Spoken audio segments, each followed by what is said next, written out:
Kia ora, welcome. Welcome to the fourth of our second annual international webinar series. If you're joining us live, welcome. If you are seeing this as a recording, which I think most of you are today, welcome very much to the recording. Before we get started, I'd like to invite John, who is our general manager, to start us off with a karakia.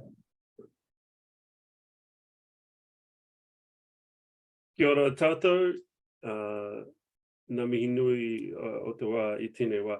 Thank you so much for joining us today.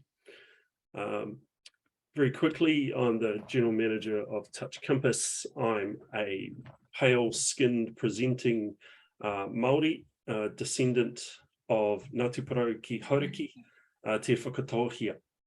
I have an oval, round face, which makes me look like an egg, hence the fact I attach beautiful, close-cropped facial hair to my face to balance it out, especially these large, thick eyebrows sitting over the top of a pair of black-rimmed glasses.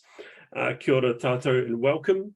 I will begin with karakia, a Māori incantation to bless our space and the context of this hui.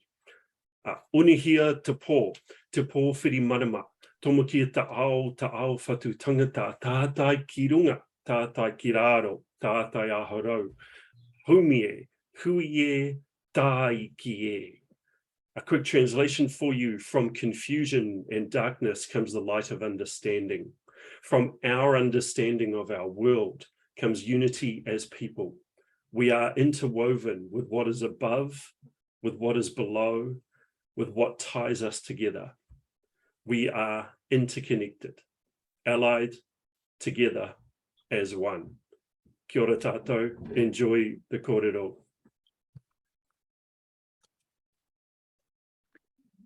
Thank you, John. Kia ora all, I'm Izzy. I'm the creative producer here at Touch Compass, and my pronouns are they, them. I'm a Pakeha person with long brown curly hair, which you can't see because it's tied up behind my big black headphones. And today I'm wearing a blue shirt. Behind me is the Touch Compass logo. Welcome once again to our second annual international webinar series. We are so excited today to be hosting a kōrero, or conversation, between one of our artistic direction panel members, Lucy Faeva, and Mark Travis Rivera. Before we get started, I've just got a little bit of housekeeping to make this webinar run smooth as. So first of all, if you could please keep your cameras and microphones off throughout the conversation, that just helps us focus the videos. If you're annoyed by a screen that's just covered in empty spots, you can go up to the top of your video and there's 3 dots that you can click and scroll down where it says hide non-video participants. If you have any questions, technical or otherwise, either technical for me or questions for Mark, please pop them in the chat. You can either message me directly to stay anonymous or put them out for everyone.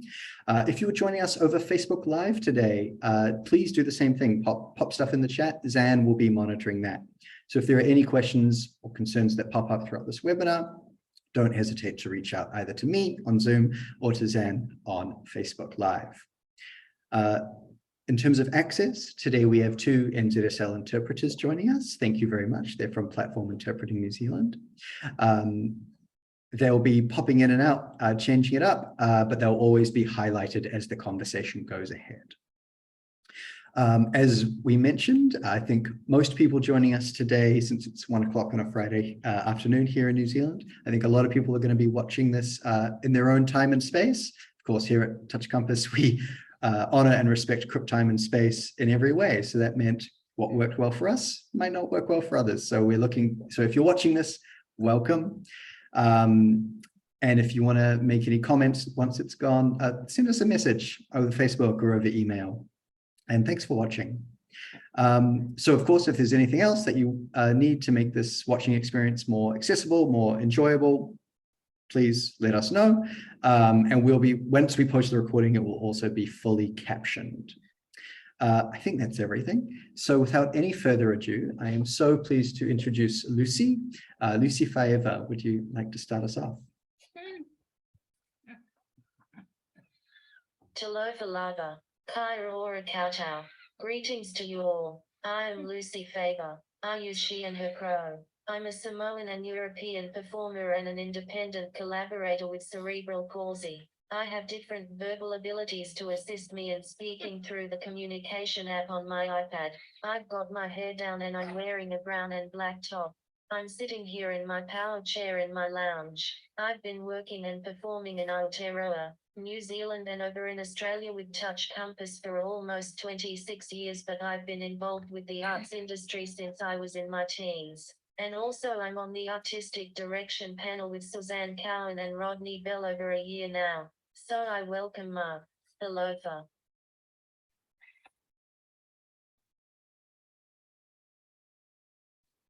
You know, you would think, okay. You would think I would learn how to do Zoom by now. It's only been 3 years. Hello, Lucy. Thank you so much. And thank you to Touch Compass for having me. My name is Mark Travis Rivera. My pronouns are he, him, and his. I am zooming in from Atlanta, Georgia, which is in the United States of America. It is 8:07 p.m. my time Eastern, so it's Thursday evening for me. So thank you so much for spending the day with me.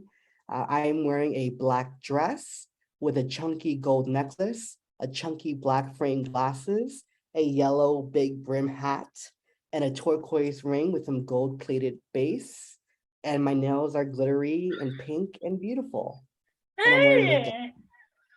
And I identify as a queer, disabled Latinx or Latinx choreographer and storyteller here in the US. And it's an honor to be in conversation with you, Lucy, with another CP warrior, another cerebral palsy. In my friend group, we call us, fellow Crips, but I don't know whether you identify with that word Crip, so I don't want to say that to you. But yes, I'm an honor to be here with you today.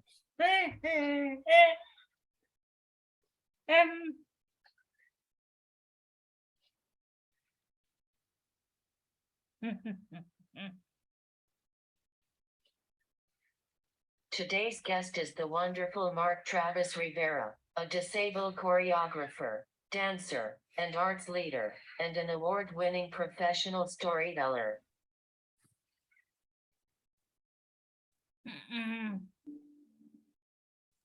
In order to get a little context for our community, I want to ask a very broad question. What is it like being a POC leader within the arts in the USA? What are some of the challenges and joys that come with that space? Yeah, great question, Lucy. I am the youngest person in the United States to create a physically integrated dance company. So a dance company for disabled and non-disabled dancers. I was 17 years old when I created Marked Dance Project in 2009. And I ran that company for 10 years, from 2009 to 2019. And I dissolved the company so that I can become an independent choreographer and have more freedom without having the pressure of leading a company, a nonprofit in the US. Oftentimes I was the youngest person and the only person of color in those rooms filled with disabled dance leaders. Icons like Judy Smith, the founder and a director emeritus of Axis Dance Company, the nation's leading integrated dance company in the US. Founders and pioneers like Mary Verdi Fletcher from Dancing Wheels, non-disabled artistic directors like Frederick Douglass and Heidi Lasky of Full Radius Dance and Heidi Lasky Dance, respectively. And so often I was the youngest and only person of color. And because I was young, I was told that I didn't know what I was talking about. And as I got older and my voice became more vocal and I felt more confident in my voice and my leadership, people started to listen. And now we have more disabled artists of color who are in positions of leadership, such as Alice Shepard from Kinetic Light, Elise Patterson from Ability to Dance Boston, and individual artists like Jerron Herman and Kayla Hamilton, and so many more people I'm not forgetting to mention right now in real time. But I came as one of the few when I started in 2009. And now I belong to a group of fierce, disabled people of color who are doing amazing work here in the US and abroad.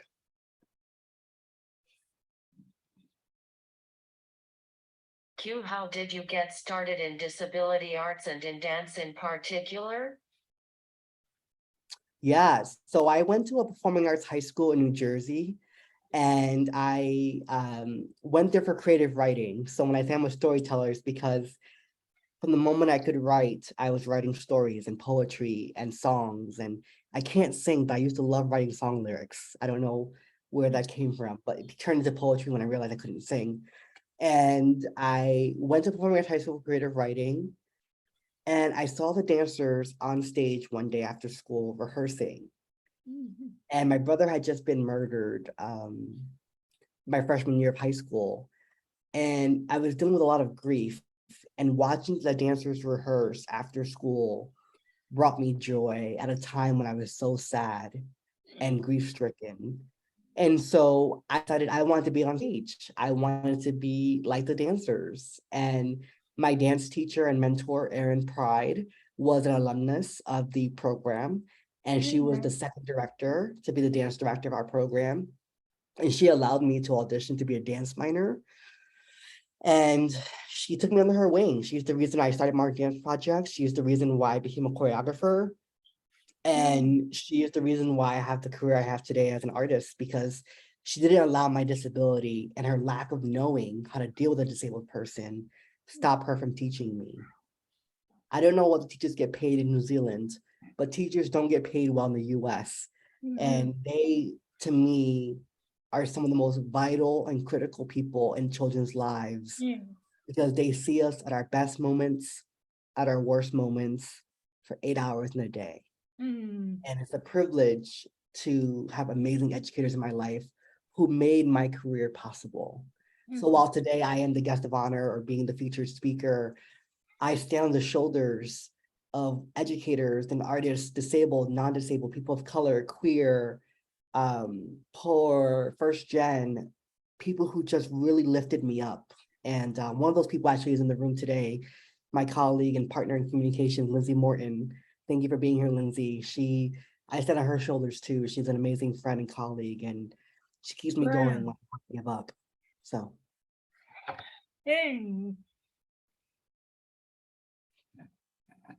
What do you consider to be some milestones in your career to date? You know, I will say this moment is a milestone for me. You know, because of COVID, my speaking career has really taken off because of it being virtual.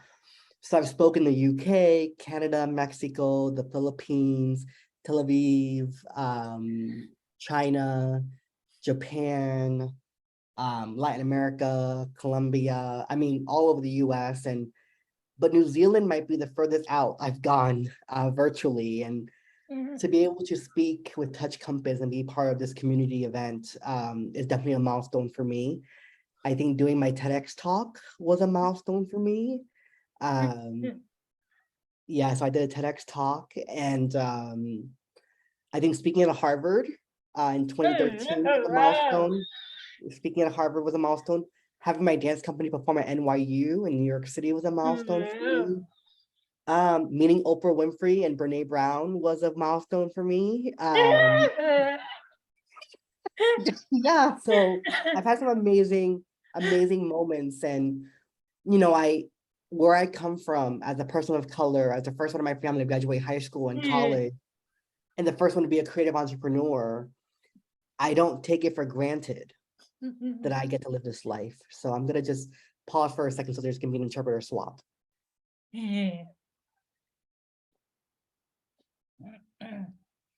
What was your motivation to start Mark Dance Project? Yeah. So my motivation to start Mark Dance Project, really, it came out of a desire to create opportunity because there was no opportunity. I grew up in Northern New Jersey, very close to New York City, and there weren't any companies around my area or any dance studios that would work with a disabled child or disabled teenager. And so through my company, I was able to give disabled dancers of all kinds, with experience of dance, without dance experience, to train in a professional setting. Through my dance company, I did an education series called the Movement Series, where we got to work with Emmy Award-winning choreographer Tice DiOrio, Emmy-nominated choreographer Stacey Tukey, award-winning and major commercial choreographer Miranda Davis, and YouTube sensation Todrick Hall, and so many amazing local choreographers and dancers from around the US. And disabled dancers got to work with these people because my dance company existed, right? Because I created a space when there was no space. And so often disabled people are forced to create and to innovate out of necessity because the world is not designed with our hopes and aspirations in mind. And so because there was no space for me to learn how to dance for a professional company, I had to create the space. And I will say creating Mark Dance Project, I hope I'm remembered for a lot of things, but the one thing I know I'll be remembered for is creating a space like Mark Dance Project to give young artists who are disabled, especially disabled artists of color, the opportunity to grow and train and to live out their dreams. And I wasn't perfect. I was 17 when I started it. I had to learn a lot on the way, how to be a leader of a nonprofit. But I know that whatever legacy I leave behind, the mark that I leave, that company, the 10 years I spent working with that company will be a big part of that legacy.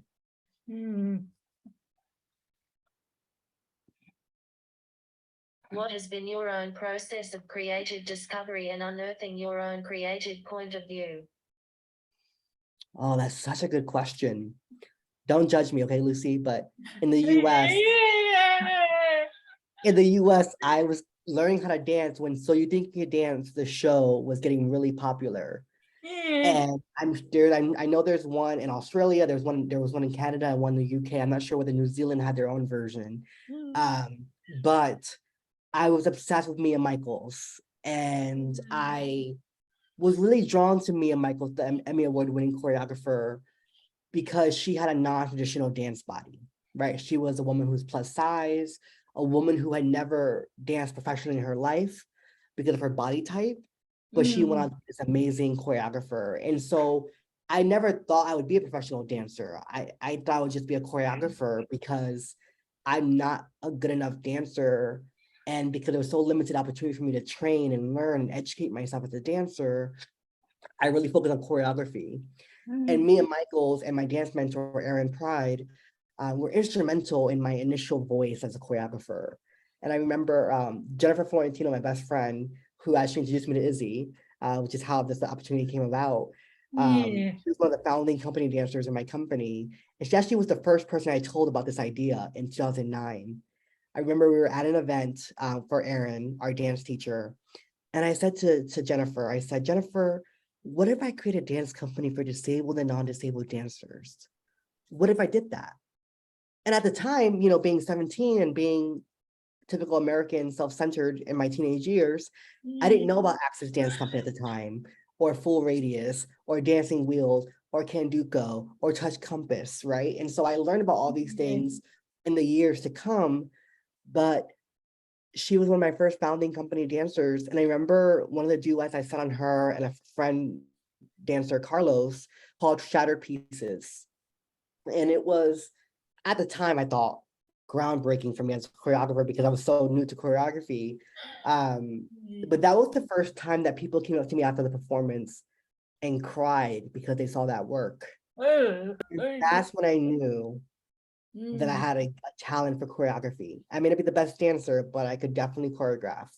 And that was a turning point for me when I realized I can be like Mia Michaels, even though, you know, when I said that initially, I would go on to perform professionally for other companies in the US for a short stint. But, you know, I've been paid to be a dancer, but I am at my core, I'm a storyteller and choreographer. And I think what unearthed me, what really inspires me is telling stories. And one of the best compliments I ever got about my choreography was from a poet friend of mine named Tanya, who said, Mark, when I see your work, I don't see the dancer in you. I see the writer in you. that the way I structure my pieces, the storytelling infused in my choreography, was so evident because of my writing background. So as a writer, you're often thinking about the beginning, middle, and end of a story. And that is what infuses my choreography. So using commercial music, using poetry, using voiceover, telling a story through our bodies is what I've become known for. And typically the topics have to do with my identity. So queerness, sexuality, disability, race, gun violence, stuff that's impacted my life, mental illness, family problems. And so that's kind of what inspires me and kind of what drives my art as a storyteller.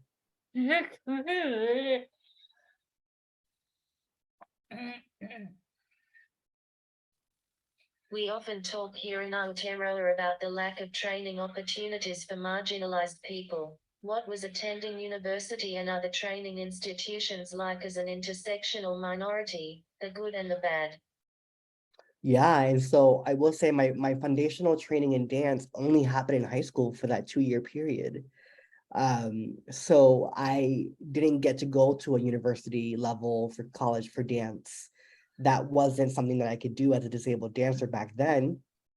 Luckily, since then, more and more dance programs have welcomed disabled dancers to some extent. And there are some disabled dancers who have degrees in dance. I am not one of them.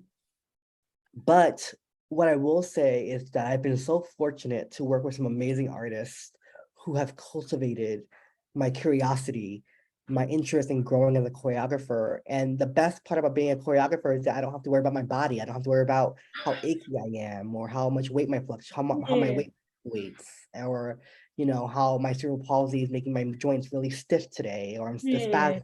And so I can just create. And so yeah, and so yeah, it's really important. I always dreamt of having a MFA, a Master's of Fine Arts in Choreography, and it was just difficult to find, you know, opportunities for me to train. But what I will say now as a disabled choreographer after 10 years plus in the game, it's been hard to find choreographic commissions and opportunities as a disabled choreographer in the non-integrated space. So in the mainstream dance scene, it's hard for me to, it has been difficult for me to break in, despite my years of experience, because I am disabled. And just non-disabled dancers get to choreograph on integrated companies all the time. But the truth is not, the opposite is not the case for most of us in the US. But people like Mark Brew, the former artistic director of Access Dance Company, my dear friend and mentor, he gives me hope, because Mark Brew, who I believe was also featured on the webinar series, yes, I love Mark Brew. He is an internationally renowned choreographer with a disability, and he has done some amazing work in the US and abroad. And if Mark can do it, if Mark with a C can do it, then Mark with a K can do it.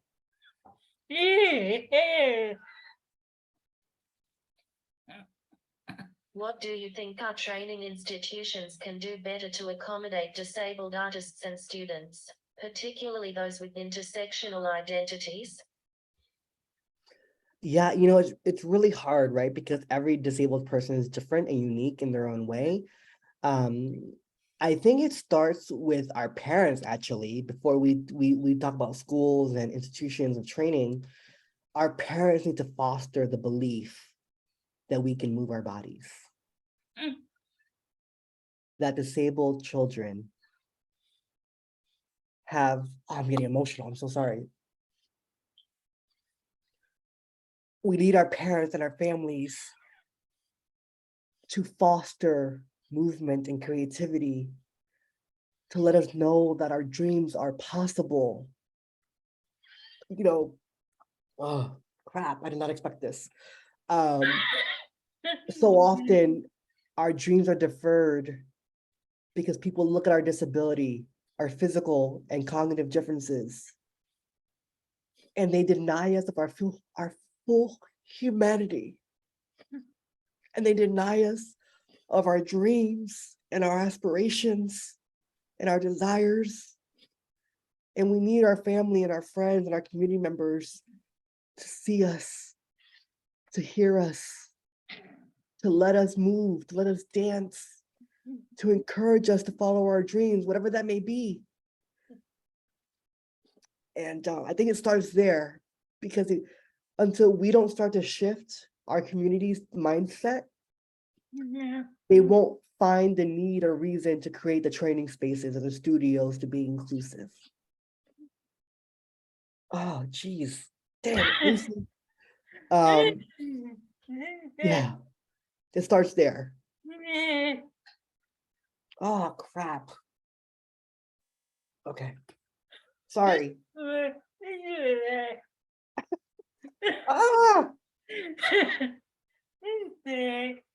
Oh, okay. Let me get my composure together. I'm sorry.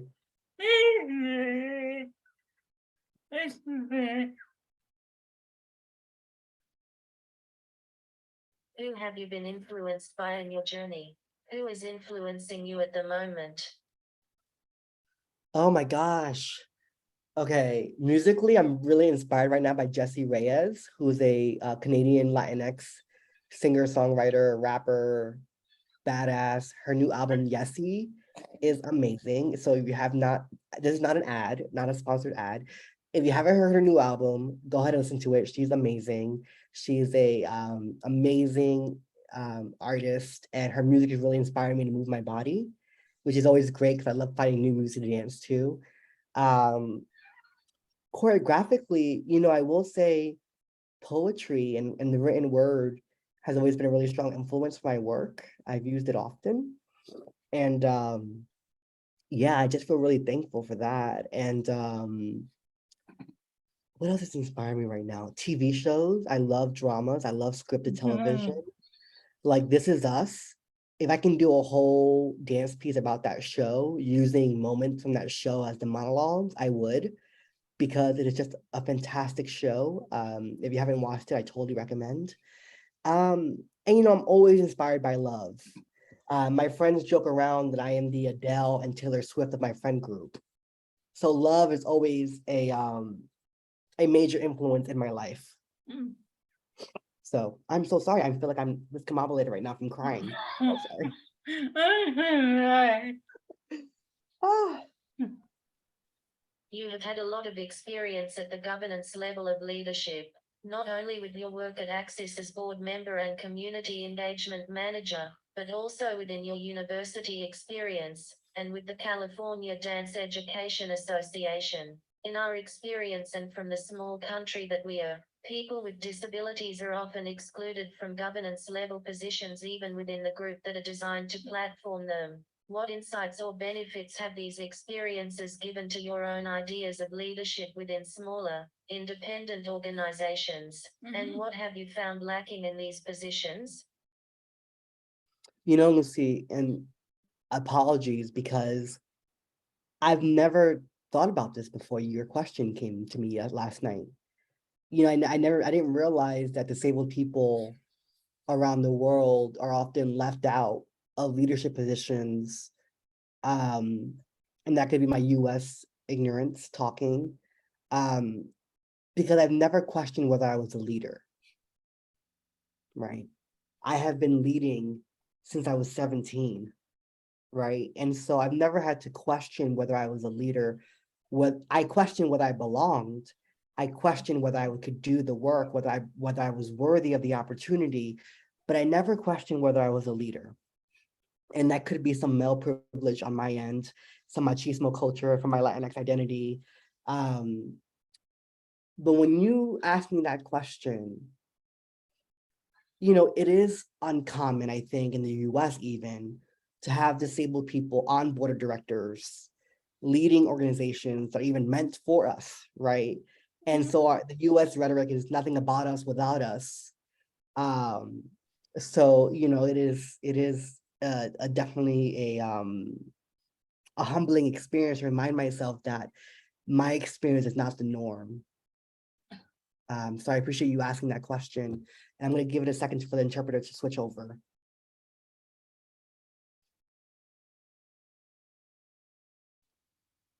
And we're good. And yeah, so it's been really interesting. And I think that, one, this idea about nothing about us without us, if you are a disabled organization and you have no disabled people on your board or leadership team, full stop. stop, pause, and re-examine who your mission is truly for. Because disabled people make up what I think is 15% of the world's population has some form of disability, right? We are the majority minority group or the majority marginalized group, and we should be at every level of society, in government, right? In leadership positions in the arts, leading foundations, leading our own organizations, leading corporate CEO tech companies, right? We are some of the most innovative, creative people in the world because every day we wake up and navigate a world not designed with us in mind. And that takes grit and resilience, and that takes innovation, and that takes courage, and that takes tenacity. And all of those things make us better leaders.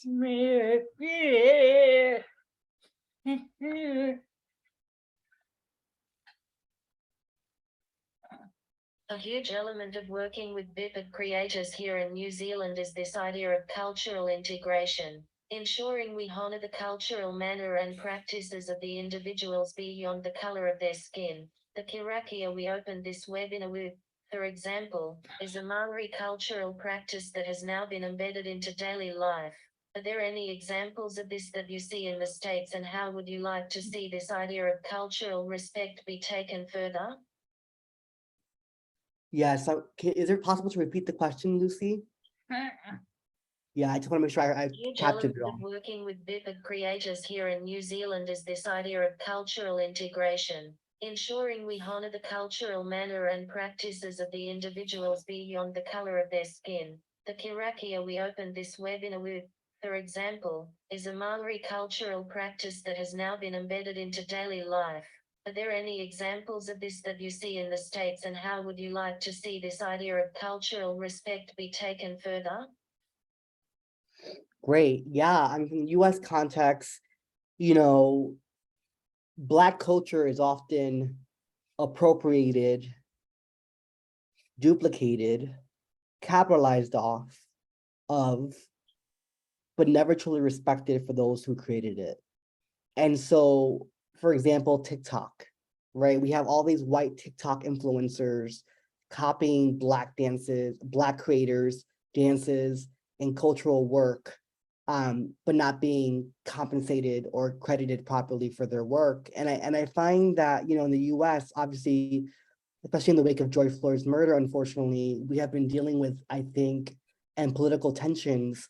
We are at, I think, a crossroad in our country in the US, where I honestly believe, and I don't want to sound alarmist, but I believe we're on the brink of a modern day civil war. I think that any moment now, we're going to experience a modern day civil war in this country in a way that I don't think anyone is prepared for.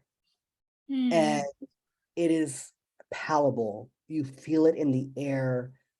The trauma, the tension is in our bodies, right? And so my hope is that marginalized people, people of color who are also disabled, are given more respect. You know, I think of my friend Elise Patterson, a Black woman who's disabled, who's leading Abilities Dance Boston. And, you know, she's dealing with so much BS, you know, racism, sexism, ableism. And all she's trying to do is create work that's inclusive and accessible, right? But the counter or the common narrative is that Black women, Black people, Black artists, Black disabled lives aren't as important or valuable. And so she's combating multiple systems designed to strip her of her humanity.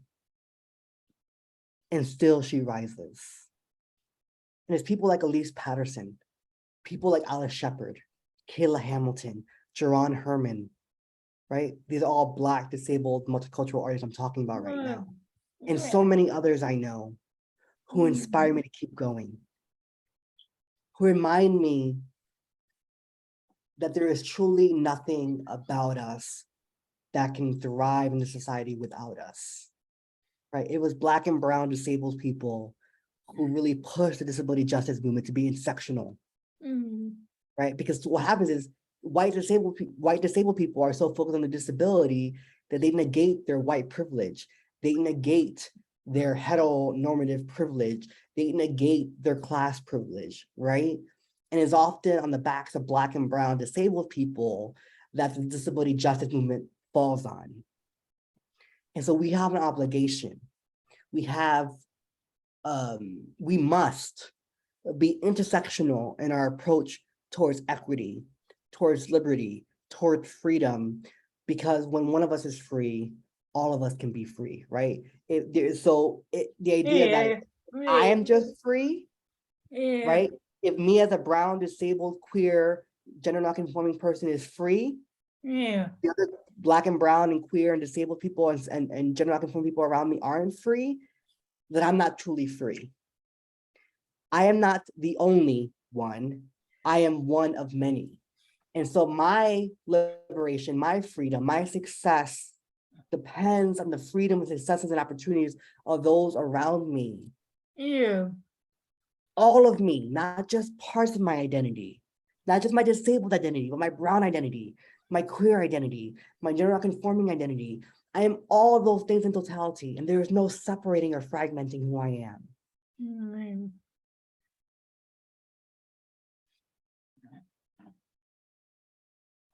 Why did you choose to dissolve Mark Dance project? What creative practice or project is inspiring you right now and why? Yeah, I have to tell you, it was not easy to end Mark Dance project. Of course, throughout the years, I thought this is going to be it.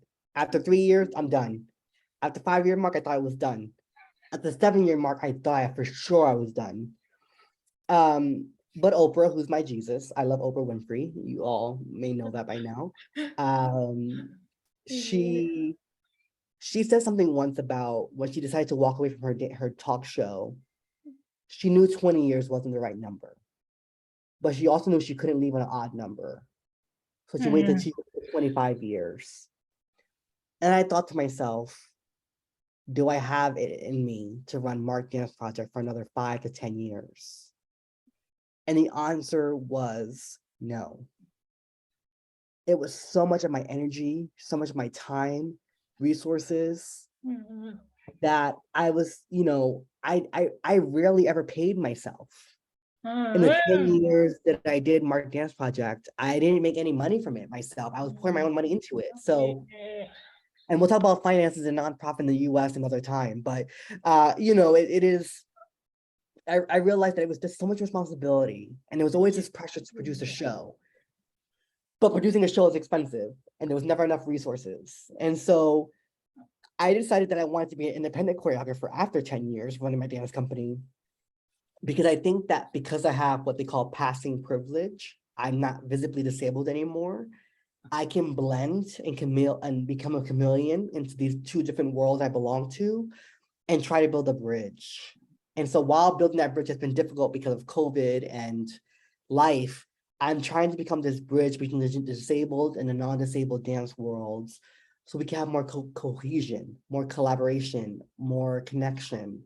And it may not happen for me the way I hope it does, but it may, who knows? And right now, yeah, who knows?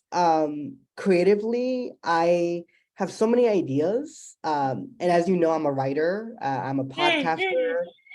I have a book available on Amazon. Don't hate me because it's on Amazon.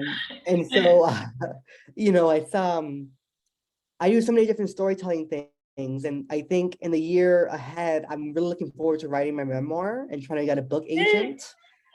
And my memoir, actually, the title of my memoir right now in my head is Crippled But Not Broken, a manifesto for those who have fallen down.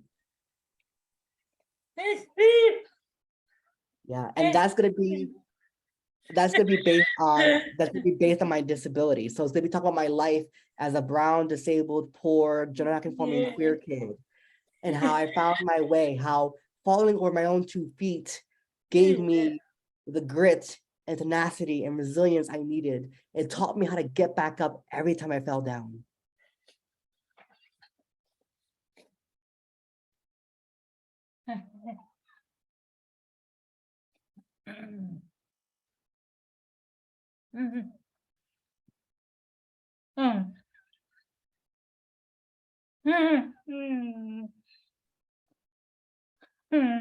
How does being a storyteller sit differently from being an arts leader or a choreographer? What freedoms in your creativity has this shift in your practice brought forward for you?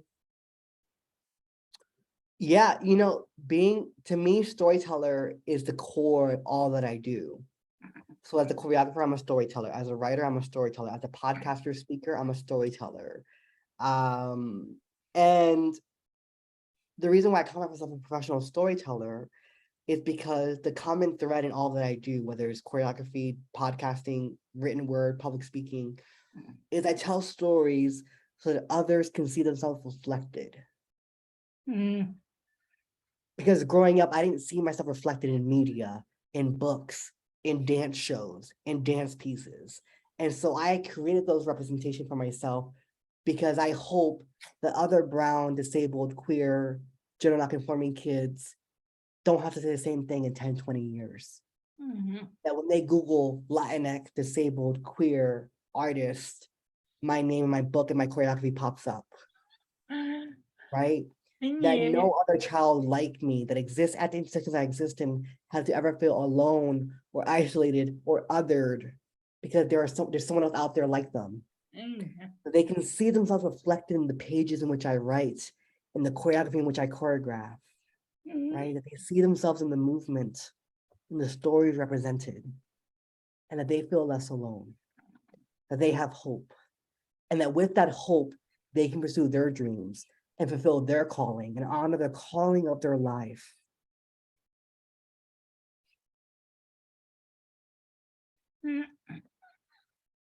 I'd like to end our kōrero today with a very big and very open question for you. What do you think the future of arts leadership needs to look like? The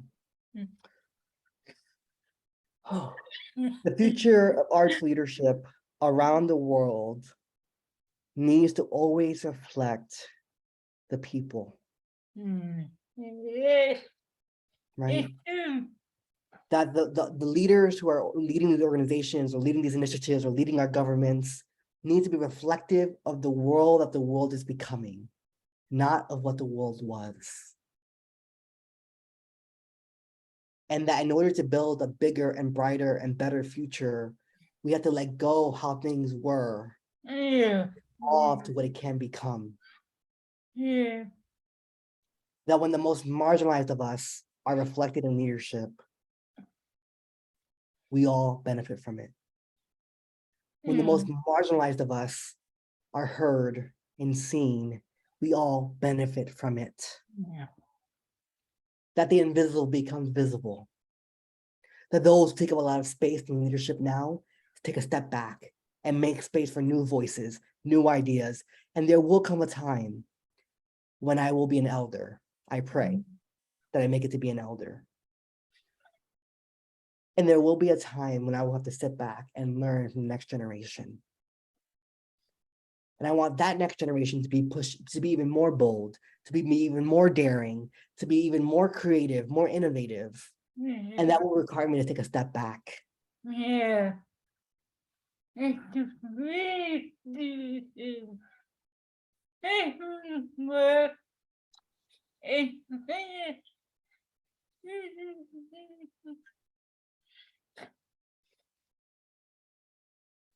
Oh God, I didn't mean to cry so much, but I'm crying again.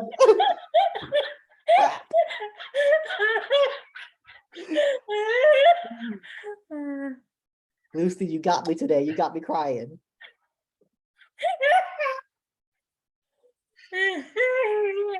Well, thank you both so much. Take a moment to sit with that, and I'm going to ask everyone if anyone has any questions, if they'd like to put your camera on or pop them in the chat. We're going to open it up to Q&A now. We're going to give Mark and Lucy a moment to compose themselves.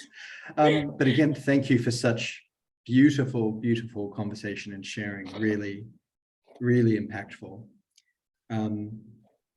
So let me know when you're ready. I already have a few questions that have come in the chat throughout this, but if anyone wants to jump in and turn their camera on, please do. All right, I've got one here, Mark, to start with. So obviously you've seemed to have worked all over the States. I think that's what this question is in reference to. Where in the US do you see it being done better? That question's like that person, whoever asked that, you're trying to get me in trouble. Here's what I'll say. There's no place like New York City. New York City is a magical place. I live there, I love there, I create there. It couldn't be my forever home because I just need warmer weather and less depression in my life. But what I will say is that from a disabled artist standpoint, we have the highest concentration of individual artists who are disabled in New York City. And Dance NYC is doing some amazing work in that region. Not perfect work, but amazing work, right? They're always growing to be better and aspire to be better.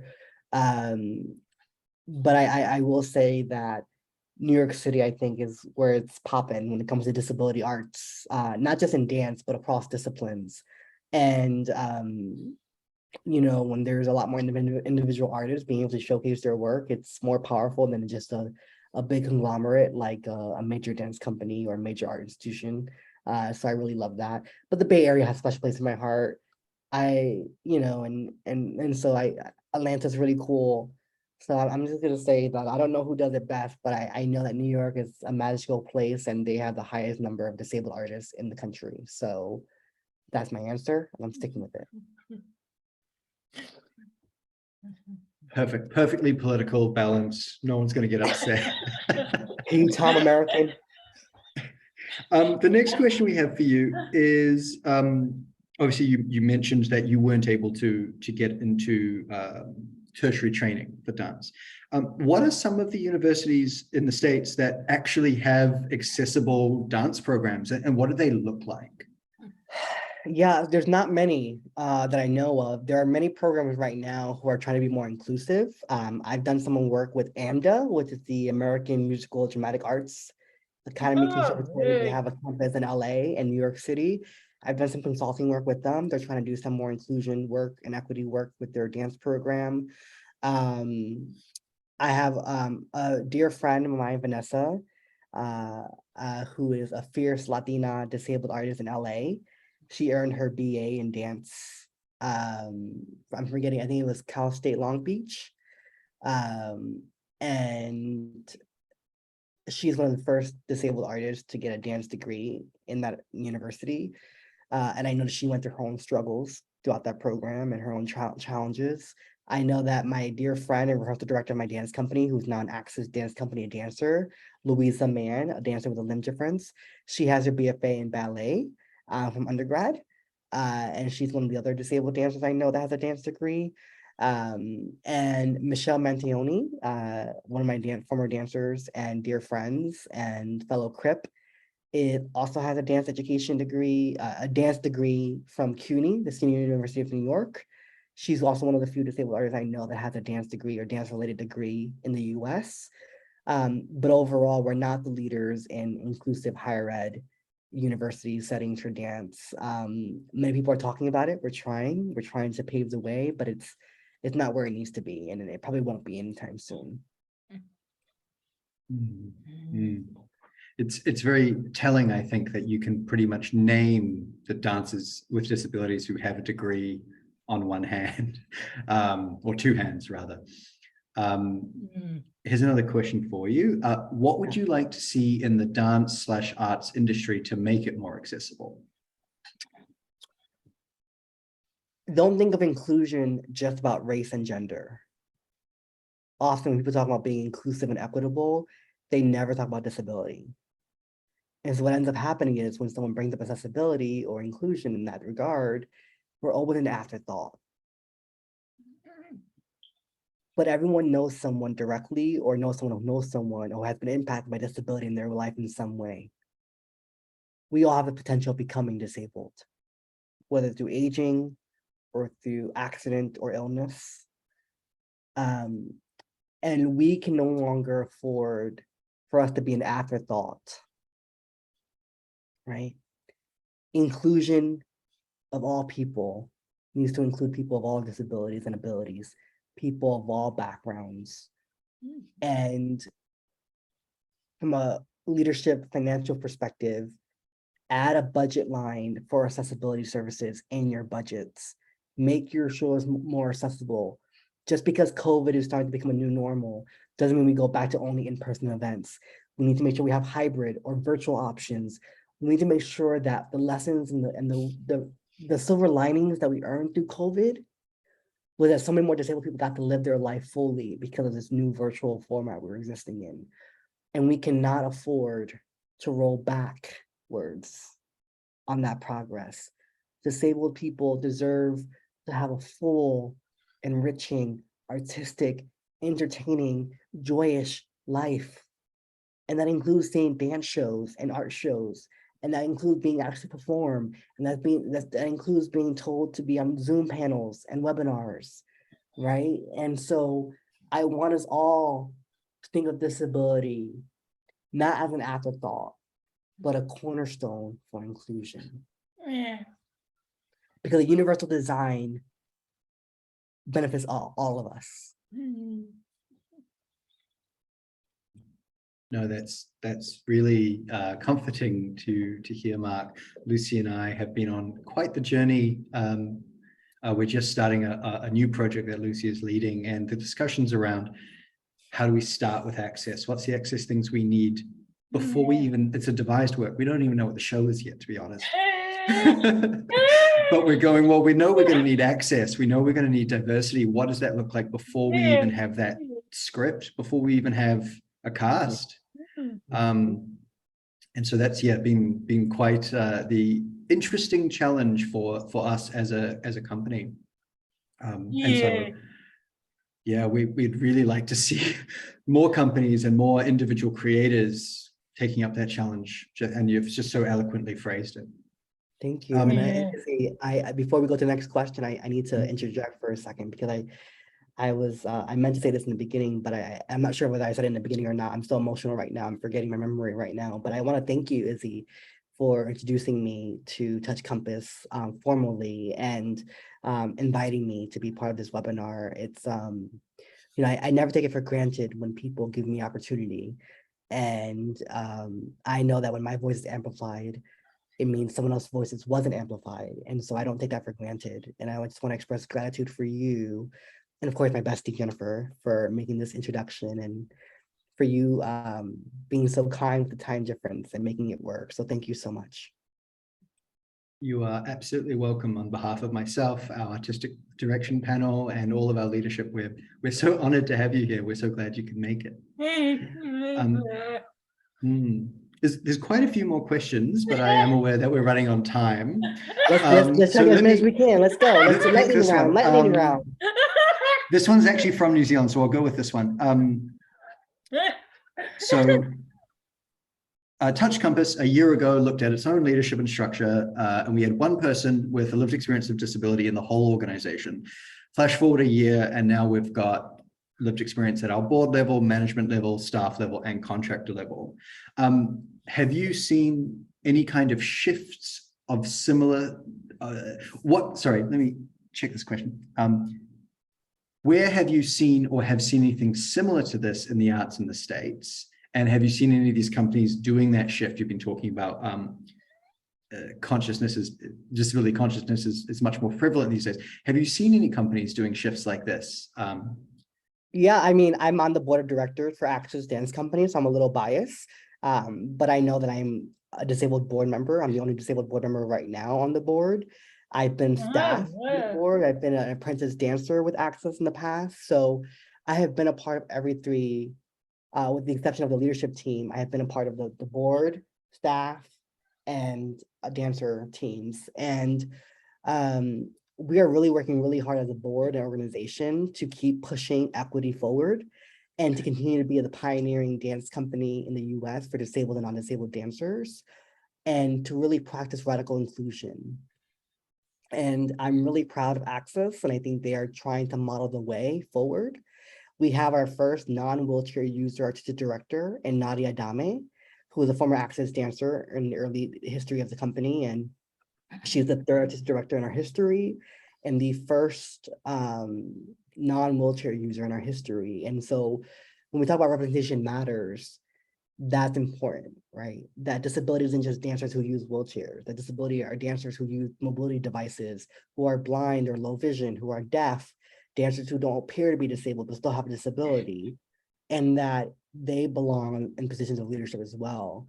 And also, just the fact that Access has a lot of work to do, like any organization in the US, but our heart and our intentions are in the right place, and we're actually allocating resources to do the right thing. And that is the biggest difference, right? Is that not every organization has the resources to do the right thing, and those who do don't always choose to spend that resource in a wise way. And so I'm really proud to be part of the board of directors of Access Dance Company and to be able to help usher a next generation of inclusive, radical inclusion for the art sector. Well, we won't get too deep into funding, but this is a funding related question because I know funding in the States is, well, a bit of a nightmare. So acknowledging that funding in the States is a hot mess, is there any funding allocated specifically for disability arts, for access within the arts, for making venues accessible, anything that sits outside of company funding? It's really hard for individual artists like myself, as an individual artist who's physically sponsored. It's really hard to find funding opportunities that are specific to disabled artists. If you're a nonprofit, 501c3 status, you have a little bit more funding opportunities. And I also know that the Ford Foundation, in collaboration with the Mellon Foundation, launched their Disability Futures Fellows, and that gives, I think, $50,000 of unrestricted funding for like 50, I think has done so far to date, 50 disabled artists in around the US. And that's amazing. I have not been one of those artists, so I don't know what that feels like, but I have a lot of friends who have been. That's really exciting. But there's not a lot of opportunity for disabled individual artists to get funding of that magnitude, right? And so I'm really relying on my speaking engagements and my commission work to really supplement my income. I also have a day job. I work for Hummingbird Humanity, a consulting firm in the US, where I do a lot of business stuff and operations and speaking and trainings. And so I'm very fortunate as a disabled person to be making a decent salary and to have healthcare and to have a place of my own and have stable housing and, and that's not typical. And I always tell people being a creative entrepreneur is not easy, but you don't have to be the starving artist. You just can't waver on your worth. So. That's excellent. I mean, it's not excellent, but it's really interesting to hear Yeah. I mean, we know it's difficult here in New Zealand, and I can't quite imagine how much more difficult it can be in the States. Yeah. So I think we've got time for one more question, and this one's quite broad and brings us back to the arts. So I think we'll end here. Sure. As a choreographer, what has been the challenges of putting work on disabled bodies? Challenges, positive in the positive connotation. Yeah. And two, what do you feel that the disability aesthetic brings to the work? Okay. So that's a really large question and only 60-second time frame. Here's what I'm going to say. I've worked with so many different disabled dancers and non-disabled dancers of all different levels. And for me, the aesthetic isn't disabled and non-disabled. My aesthetic is about artistry. How is your body emoting and telling a story through your body? I don't care what your disability is. If you can do that, if you can be a performer, if you can give me performance quality, I don't care about your technique, right? And so my work is always known for being emotional, for being compelling and provocative, right? And so if you can do that with your body, we're good, right? I think that the positive thing about working with a disabled body or dancer is that it forces me to be innovative. I'm going to pause and let the interpreter switch. If we can just switch the spotlight. Great. And so we are working with disabled bodies forces me to be innovative You know, when I work with a dancer like Kayla Maria G, who's an amazing commercial dancer in New York City, who only has part of her left limb, I am forced to be innovative, or her right limb, I can't remember now because I'm in the camera, but who only has part of her other limb, I am forced to think about how she can transfer her weight from one limb to the other, right? And how she can do different movements with her bodies. And that to me is why disabled artists are some of the best artists to work with, because it forces me to think outside of the realm of what is expected. And Mark Brew always teaches me that there is freedom and restriction. And that some of the best innovative ideas I ever had as a choreographer came from what we perceive to be a detriment or a defect, was really an opportunity for innovation and creativity and change. And that's a good way to wrap it up. Beautiful. Well, Lucy, unless you have any final words. Thanks, Mark. You are such an inspiration, amazing artist with a great outlook on your life, perspective of your career. I hope we can meet up between in USA. Yeah, I can't wait to hug you in person. Absolutely. Yeah, just to repeat that, thank you so much, Mark, for all your amazing wisdom and kōrero and honesty. Really, thank you for your honesty today. That was really lovely. And thank you, Lucy, for hosting and interviewing. Always a pleasure. I love working with Lucy. It's my favorite. Anyway, sorry. But especially big thank you to everyone watching today or watching whenever you happen to be watching. Thanks for tuning in and Thank you to our interpreters. And thank you to our interpreters. If you've enjoyed today, stay tuned for November 25th, when we'll be talking with Claire Cunningham out of the UK on the choreography of Care. Mark, I think you should. You have to be there, y'all. Trust me, I saw Claire perform in New York City with Jess Curtis. It was amazing. Claire's amazing. You want to be there. And perfect. Thank you, Mark. And this is why you also work in marketing, much better than I do. So once again, thank you all so much. Thank you, speakers. Thank you, interpreters. Thank you, audience. We're Touch Compass. If you want to know more about us, you can do so at touchcompass.org.nz. If you want to get in touch with me directly, my email is producer@touchcompass.org.nz, and I'd love to hear from any of you if there's anything you need to chat about. But to close us out, I would invite John back to the screen to give us a closing karakia.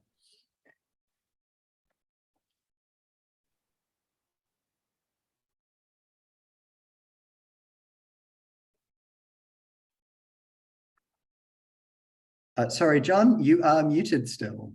Kia ora tātou. Yeah, just like Mark, we're still learning how to use Zoom 3 years later.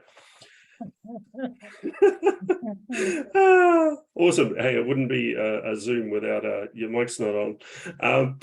Look, just really quickly, ngā mihi mai oha, very grateful. Mō te tautoko ki te kōpapa I tēnei wā for your support of the purpose of today's hui. I'd like to give a shout out to our NZSL interpreters, the third recognised language in Aotearoa, along with Te Reo Māori and Te Reo Angleterre, English. Look, welcome, and really hope that you enjoyed today's kōrero. I did. So enriching, so challenging, and kupu ponu, really true words that were being shared with us today. Look, on behalf of Touch Compass, thanks so much everyone for joining us. Absolutely wonderful to have you here. And I will close us now with our final karakia. My son into screen. The wide world of please, thank you. I'll close this out with a karakia. Kia whakaria te tapu, kia wātea a te ara, ka tūriki whakataa ai, ka tūriki whakataa ai. Haumie, huie, tai kie. Restrictions are cast aside. The path is now clear for us to return to our everyday activities, richer for having been brought together, allied in thought, hearts, minds, and bodies as one. Kia ora. Kia ora. Thank you, John. Thank you, everyone. We'll see you again soon. Have a good night, afternoon, morning, wherever you are in the world.